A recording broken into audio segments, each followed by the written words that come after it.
Good evening and welcome, at last, to Newsnight. Good evening. Good evening. Good evening. Well, to balance this new Soviet muscle on land and sea... John?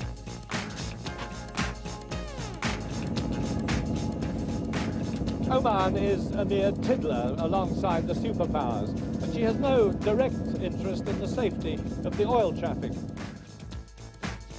Rhodesia becomes independent Zimbabwe in 15 minutes' time. Exports. Then I'm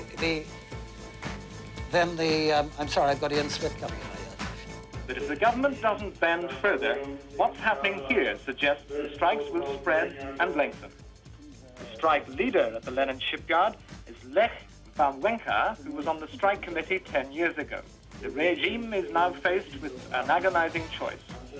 For granting the demands for election to a Central Workers' Council could lead to demands for free elections to a government, and that's unthinkable. In another attack, they shot a headmaster who had formerly been a part-time soldier in front of a group of primary school children with whom he was discussing the Bible. The purpose of that second meeting was to create a new private army.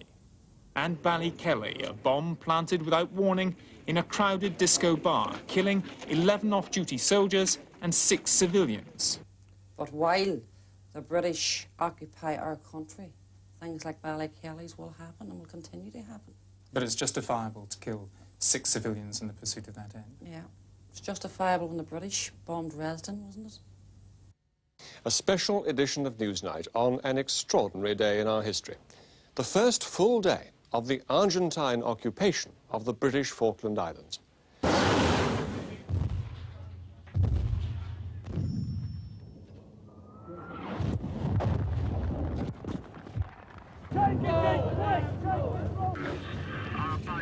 If we believe the British, and I've already pointed out we've good reason to, the Argentines have now lost 3 of their 46 interceptors in one day. There are occasions when some commentators will say, well, if the Argentines did something and then the British did something.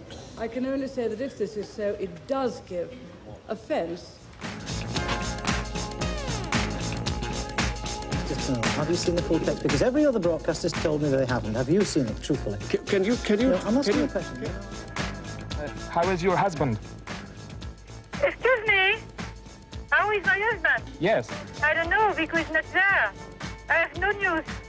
And tomorrow, of course, we'll be back at our regular time of 10:45 with the second edition of Newsnight. Good night.